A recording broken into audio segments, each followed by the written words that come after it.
uyu munsi tukaba turi ku bitaro bya Rwamagana aho twagiye gufata umurambo tuwerekeza mu rugo nk'uko gahunda ziri bwagende zikurikirana.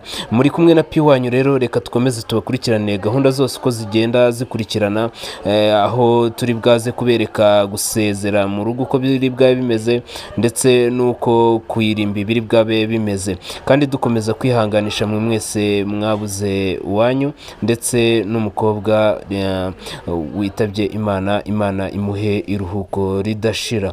Reka rero dukomeze tubereke byinshi bigiye bitandukanye, turanabakurikiranira umuhango urangiye uko biri bwaze kuba byifashe, turanabaha umuhango wose urangira uko byari bimeze. Nge rero ndi P wanyu, reka dukomeze tubahe byinshi bitandukanye, tubashimira mwe mwakoze subscribe, mudahwema gukomeza kudukurikiranira gahunda zose zo kudushyigikira. Murakoze rero, reka dukomeze tubereke uko byagenze.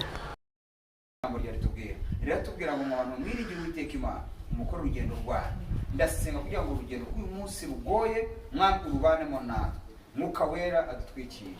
Mwami Imana, imbabazi zawe ziri kumwe natwe. Satani ibyo ukora byose ntiwatubona, kuko duhishwe muri Kristo, duhishwe mu ijambo ry'Imana. Kuri moruge tuhagaze dufite ubutwari, nta urupfu rudutwaye. Turi abanyembaraga muri Kristo, turi abanyembaraga mu ijambo ry'Imana, turi abanyembaraga mu izina rya Yesu, turi abanyembaraga. Mana yacu, imitima yacu komere, tugiye guherekeza Uwitonze umwana wacu, mwami tugiye kumushyingura asange abandi mwami, kuko arabamubanjirije hari n'abazamukurikira. Mwami unyemere tugendene neza. Hari abagiye mwami abo yarutaga, hari abagiye bari bato bari impinja, hari abanganaga nawe, hari abamurutaga. Mwami hariya twese tuzahajya, ariko ikitunezeza nuko waduciriyeho inzira tuhanyura dufite imbaraga. Mwami ubuntu bwawe n'urukundo rwawe bibane natwe mu izina rya Yesu, amen. Muze emera umwana wawe waramubyaye, reka tujye tumuherekeze kuko waherekeje n'abandi. Twabonye byinshi mu maso yacu, sibyo? Ubu ngubu ujye wabwira hano mpagaze ahandi njyenyine mu buzima, naravukanye n'abantu benshi n'abandi mwese rero ibintu twese dufite muri Kaderekezo Uwitonze, sibyo? Majyambere basaba ko tutagenda dusitara dukandagira abantu duca, tugende straight, tugende dukore gahunda neza, sibyo?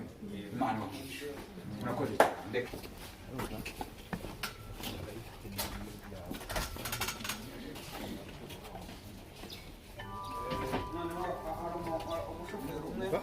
Icyo kiracika ni ugufata hasi, bafatire kara kumuka cy'umuhanda.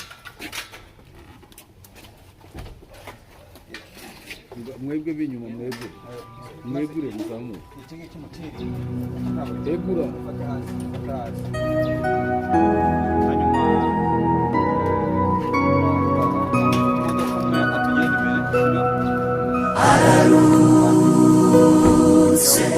inshuti ya Yesu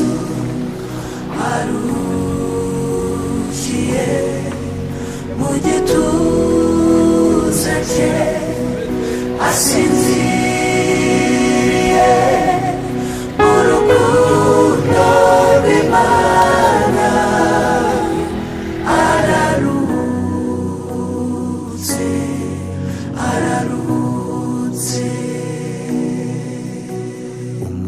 Umukunzi w'Umwami Yesu, impumuro nziza ya Kristo, yamenyesheje abantu ibyo gukiranuka, asoje umurimo we, araruhutse.